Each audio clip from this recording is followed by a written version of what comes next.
Hi everyone and welcome to today's daily overview. It is Thursday the 4th of February 2021. So your task today in reading, well, it's a cracking comprehension text and the text is called The Children of Green Know. If you follow the video link, as normal, I will guide you through that lesson. The task is to answer the comprehension questions on the separate sheet. Just note that the expectations for the answers, so for example, the size of the spaces, the number of marks available, should be quite self-explanatory. Your English today is planning a setting description. So you're going to explore the senses. Again, if you follow the video, I'll guide you through the lesson. But we're going to be looking ultimately at writing a setting description of the town of Hamlin, where the Pied Piper story is set. So if you didn't watch yesterday's story video, then please do so and watch today's. It'll give you a bit more of an idea about what's going on.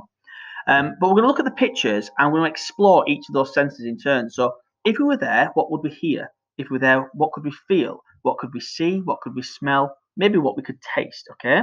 Again, follow the video. I'll guide you through that without any problems at all.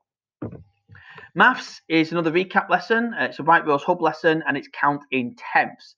Follow the video and complete the linked worksheet that goes with it. Just note, if you did yesterday's LBQ session, yesterday's LBQ in maths was counted tenths. So you've already done some pre-learning for this lesson, okay?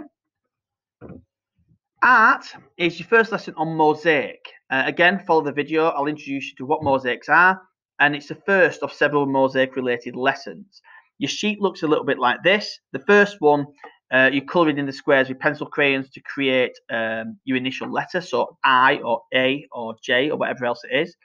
Then you have a go. The middle sheet, the middle grid, sorry, is for you to repeat that pattern again in case you didn't like your first one. The final one is for you to cut and stick those pieces of paper to create a mosaic, but you're creating a mosaic using the grid lines, okay? So it should be very square in its outlook.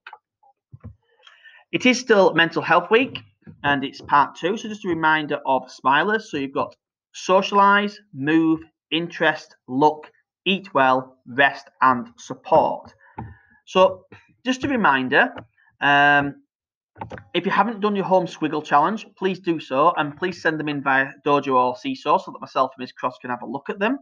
Yesterday's focus was on move, so let us know what you got up to. Again, send us a video if you've been doing any of Mr. Brindle's challenges. Let's see what you've managed to do. Today's focus, I'd like you to focus on socialise. That means speaking and communicating with other people. So, for example, you might contact a family member that you've not spoken to for a while, or you might contact a friend for a while. Just say hello and see how they're doing, okay? Quite difficult in this current climate to be able to socialise with people. So, you know, it could be via messenger, it could be a text message, it could be a telephone call, it might be a FaceTime, something along those sort of lines. But try and get in touch with somebody that you like, that you've not spoken to for a long time, just to catch up and see how they are. So, I'm going to play you this clip now, and it's a message from Her Royal Highness the Duchess of Cambridge. It's only about 50 odd seconds long, so bear with me and I will put her on.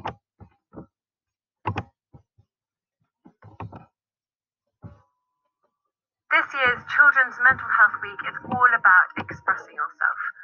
That's finding creative ways in which to share your thoughts, ideas, and feelings. So whether that's through photography, through art, through drama, through music or poetry, it's finding those things that make you feel good about yourself.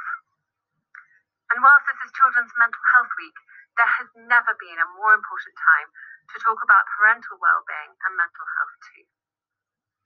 Last year, you told me just how important this was, but many of us find it hard to prioritise.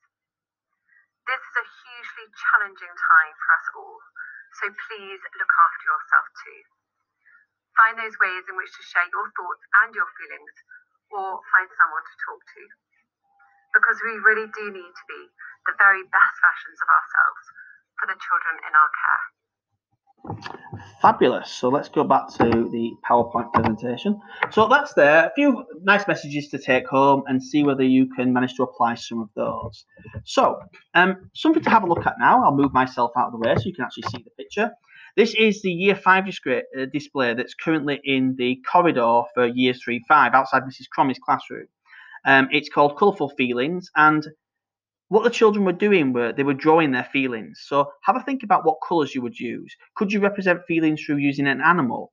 So I would like you to try and have a go at this. Upload your feelings pictures to Seesaw and send them in so that we can have a good look at what you have been up to. A reminder, tomorrow, that's Friday, is Express Yourself Day. So wear something or do your hair in a way that you think expresses yourself as you. And hopefully we'll see some examples in our morning Zoom session when you log in. And finally, don't forget to log on and complete the daily LBQ tasks.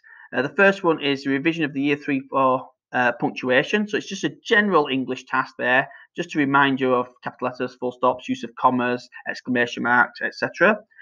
Practice the 6 times table division facts. We did the 6 times table yesterday. We're on the division facts today.